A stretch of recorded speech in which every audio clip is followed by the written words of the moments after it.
ঢাকার মধ্যে খুব সুন্দর একটা জায়গা হচ্ছে এই রোজ গার্ডেনটা। এটা মানে খুবই সুন্দর আমার মনে হয়। যেরকম সুন্দর গোলাপ ফুল দেখতে পাবেন, ঠিক তেমনি সুন্দর, সুন্দর ছবি তুলতে পারবেন। আর এখানে যাওয়ার সময় একটা দুর্ঘটনার হাত থেকে বাঁচছি, আল্লাহ রহমত করছে। আমরা হচ্ছে রিক্সাতে ছিলাম, আমি আর আমার ছোট বোন। রিক্সাটা না থেমেও ছিল না, চলতেছিল। বাট ওই সময়টাতে একটা চোর কোত্থেকে এসে আমার বোনের কানের দুল ধরে টান দিছে। মানে ভাগ্যক্রমে কানের দুলটা ওর হাতে ভালো করে ধরতে পারে নাই। এজন্য কানের দুলটাও নিতে পারে নাই, কানটাও ছিঁড়ে নাই। না হলে দুল যাইতো। দেখা যেত যে কান ছিঁড়ে সেলাই করতে হইতো, হসপিটালে যাইতে হইতো। কি যে একটা ঝামেলার মধ্যে পড়ে যেতাম। হঠাৎ করে একটা দুর্ঘটনা।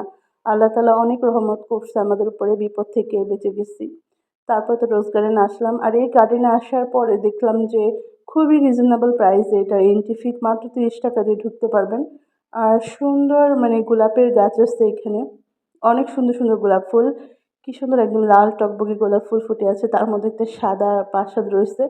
তো এইখানে সবাই আসলে মূলত ফটো তুলতেই আসে, ছবি নিতেই আসে। আর এখন আগে দেখা যেত কি যদি কোনো হিস্টোরিক্যাল প্লেসে যাইতাম, কোথায় কি আছে সেটা ঘুরে, ঘুরে দেখতাম। বাট এখন আমরা ১ম এ যেয়েই হচ্ছে ঘুরি কোথায় ভালো সেলফি তুললে ছবি সুন্দর আসবে, লাইট সুন্দর আসবে বা কোনটার সাথে ছবি তুললে একটা সুন্দর ফটো আসবে যেটা কভার ফটো বা প্রোফাইল পিকচার বা আপলোড করার জন্য সুন্দর একটা ছবি আসে। সেটাই আমরা খুঁজে, খুঁজে বের করি আর ছবি তুলি। এখানে সবাই হচ্ছে ফটো সেশনের জন্যই আসছে। আর এই প্যালেসটাতে বেশিরভাগ মানুষ ফটো তুলতেই আসে, একদম ধবধবে সাদা হওয়াতে সুন্দর ফটো আসে। তারপরে হচ্ছে এখানে আপনার যেকোনো কাপল বা ওয়েডিং শ্যুটের জন্য আসে। আমরা যখন ছিলাম তখন দেখলাম কয়েকটা ওয়েডিং শ্যুট চলতেছিল। তো একটাকে আমি আবার একটুখানি আমার ভিডিওর মধ্যেও নিয়ে আসছিলাম। খুব ওই মেয়েটাও খুব সুন্দর, ছেলেটাও খুব সুন্দর মাশাআল্লাহ। ওরা ওদের ওয়েডিং শ্যুট করতে এখানে চলে আসছে। তো আমি আবার ঘুরে, ঘুরে আমার একটু ভিডিও নিলাম।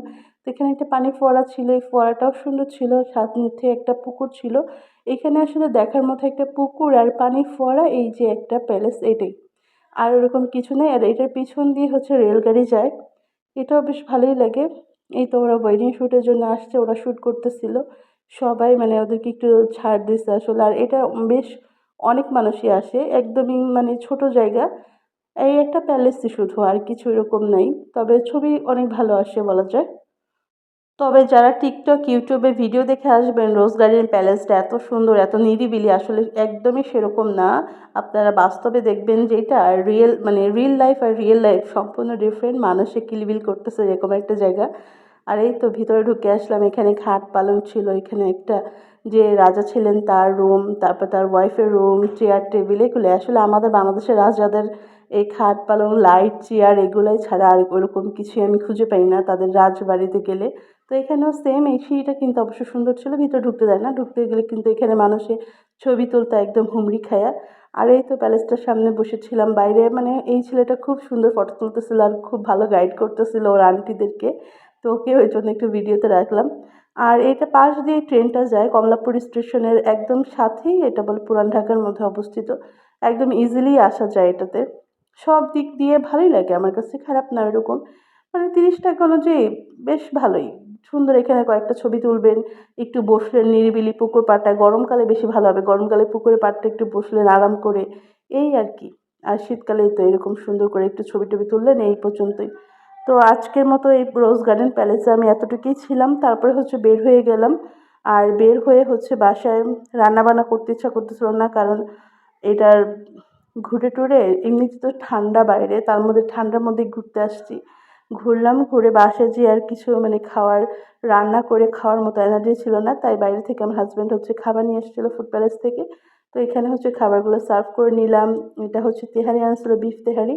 আর তেহারি, বিরিয়ানি, মোরগ পোলাও এগুলো তো আমার খুবই পছন্দের খাবার। মানে রিচ ফুড মানেই আমার সবথেকে পছন্দের। তো তেহারিটা নিয়ে নিলাম, তার সাথে বোরহানি ছিল, এটাও ঢেলে নিলাম। আর আজকের মতো ভিডিওটাও এই পর্যন্তই রাখছি।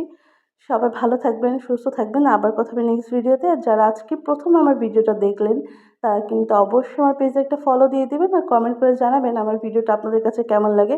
আর যারা রোজ গার্ডেনে গিয়েছেন তারাও জানাবেন তাদের অনুভূতি বা এক্সপেরিয়েন্স কেমন হয়েছে, ওইখানে যেয়ে মানুষ কেমন ছিল, ছবি কেমন তুললেন সেটাও কিন্তু জানাতে একদমই ভুলবেন না।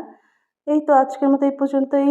আল্লাহ হাফেজ, টাটা, টেক কেয়ার। আবার কথা হবে নেক্সট কোনো ভিডিওতে।